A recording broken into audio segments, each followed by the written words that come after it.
স্ত্রীর প্রযোজনায় শর্মিলা ঠাকুর। কিছুতেই আর সিঙ্গাপুরে বসে থাকতে পারলেন না সঞ্জয়, ছুটে এলেন কলকাতায়। একটা রাতের জন্য হলেও ঋতুপর্ণার পাশে দাঁড়ালেন তার স্বামী। চেঁচিয়ে সাংবাদিকদের বললেন কর্তা গিন্নি একদম সাবেকি সাজে। কিন্তু কখনো ভেবে দেখেছেন কি, কেন শহর কলকাতায় দেখা যায় না সঞ্জয়কে? কেন একা যেতে হয় ঋতুপর্ণাকে? সিঙ্গাপুরে নাকি ডেইলি প্যাসেঞ্জারি করতে হয় ঋতুপর্ণাকে? সেখানে কি কাজ করেন তার স্বামী? কেনই বা নিজের স্বামীর পদবি ব্যবহার করেন না অভিনেত্রী? লাল ব্লাউজের সঙ্গে অফ হোয়াইট সিল্কের শাড়ি পরেছিলেন ঋতুপর্ণা, আর সঞ্জয়ের গায়ে ছিল এমব্রয়ডারি করা কালো ডিজাইনার পাঞ্জাবি, সঙ্গে হাতে খাদির চাদর। দুজনে একদম সাবেকি সাজে। টলিউডে কত সম্পর্ক কয়েক মাস যেতে না যেতেই ভেঙে যায়, কিন্তু ঋতুপর্ণা সঞ্জয়ের সম্পর্ক একদম আলাদা। সৃজিতের কিলবিল সোসাইটিকে একেবারে কাঁটায় কাঁটায় টক্কর দিতে হাজির পুরাতন। এই সিনেমায় মুখ্য চরিত্রে অভিনয় করেছেন ঋতুপর্ণা সেনগুপ্ত। টলিউড ইন্ডাস্ট্রির জনপ্রিয় অভিনেত্রী তিনি। বয়সের কাঁটাটা যেন উল্টো দিকে ঘুরছে নায়িকার। পুরাতনের প্রিমিয়ারে স্ত্রীকে একা ছাড়লেন না। সেদিন নিজেকে আর কিছুতেই সিঙ্গাপুরে আটকে রাখতে পারলেন না সঞ্জয় চক্রবর্তী। সোজা চলে এলেন শহর কলকাতায়। স্বামীকে কাছে পেয়ে আহ্লাদে আটখানা ঋতুপর্ণা। তৎক্ষণাৎ জড়িয়ে ধরলেন তাকে।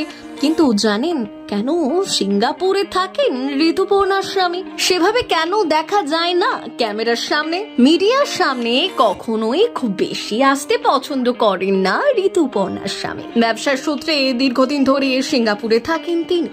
সেখানে থাকে ছেলে মেয়ে, আর সেই কারণে অভিনেত্রীকে কলকাতা সিঙ্গাপুর যাতায়াত করতে হয়। করোনার সময় বেশ কিছুদিন সিঙ্গাপুরে ছিলেন, কিন্তু বরের তেমন আশা হয় না। তবে ছবি মুক্তির আগে বরকে কাছে পেয়ে উচ্ছ্বসিত হয়ে পড়লেন অভিনেত্রী। সোশ্যাল মিডিয়ায় ভাইরাল মিষ্টি মুহূর্তের সেই ভিডিওতে দেখা যাচ্ছে স্বামীর হাত ধরে দাঁড়িয়ে রয়েছেন ঋতুপর্ণা। ক্যামেরার সামনে বললেন, আমার স্বামীর সঙ্গে একটা ভালো ছবি তোলো। আর তারপরে এক গাল হাসি, যা চুয়ে গেল সঞ্জয়ের গাল পর্যন্ত। স্বামী স্ত্রীর এই মিষ্টি ভালোবাসা মাখা রসায়ন ধরা পড়লো ক্যামেরায়। তবে এখানে কিন্তু থেমে থাকলেন না নায়িকা। জানালেন, মাত্র একদিনের জন্যই এসেছে আমার বর, শুধুমাত্র আমার ছবি দেখতে। অভিনেত্রীর এই ভিডিও সোশ্যাল মিডিয়ায় প্রকাশ্যে আসতেই তা সকলের মন কেড়ে নিয়েছে। দুজনের কেমিস্ট্রি দেখে এক নেটিজেন লিখেছেন, আজকালকার যুগে তো তারকাদের মধ্যে এমন সম্পর্ক দেখাই যায় না।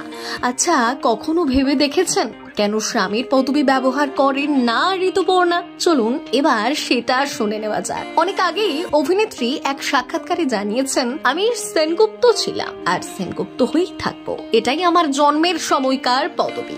যদিও সরকারি কিছু নথিতে চক্রবর্তী পদবিটা ব্যবহার করা আছে, তবে অভিনয় জগতে আমার পরিচিতি এই সেনগুপ্ত পদবি দিয়ে। তাই একে আমি আমার থেকে কখনোই আলাদা করতে পারবো না। আপনাদের জানিয়ে রাখি, দীর্ঘ প্রায় 14 বছর পর পুরাতন ছবির হাত ধরে বাংলা সিনেমায় ফিরেছেন শর্মিলা ঠাকুর। ঋতুপর্ণা সেনগুপ্ত, ইন্দ্রনীল সেনগুপ্তের মতো তাবর তারকারা মুগ্ধ করছেন দর্শকদের। ব্যুরো রিপোর্ট, প্রথম বাংলা।